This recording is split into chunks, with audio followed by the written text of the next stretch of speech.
សួស្តីបងប្អូនទាំងអស់គ្នាថ្ងៃនេះសូមបង្ហាញអំពីស្នែងទីងស្នែងទីងវ៉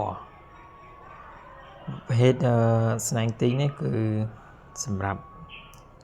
បង្ក្រាបខាងសេរពឹសឬក៏បង្ក្រាបប្រភេទសត្វដែលមានពឹសនេះគឺបែកមកចម្រៀកបងប្អូនហើយមកចម្រៀកនេះក៏ជួយមនុស្សបានច្រើនដែរចម្រៀកដែលបែកហើយគឺជួយមនុស្សបានច្រើននៅសល់ប៉ុណ្ណឹងតែខ្ញុំនិយាយចឹងគឺប្រភេទស្នែងទីងនេះគឺខាងបង្ក្រាបពឹសប៉កែណាបងប្អូនប៉កែណាគឺ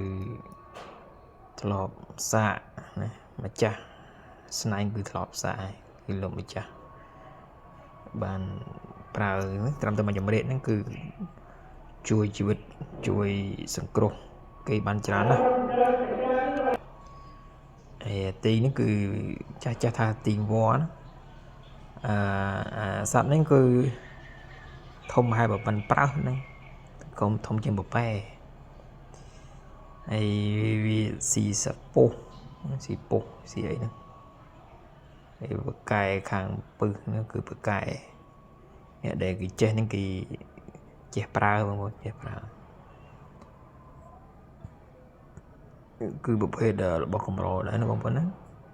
សត្វទីងហ្នឹង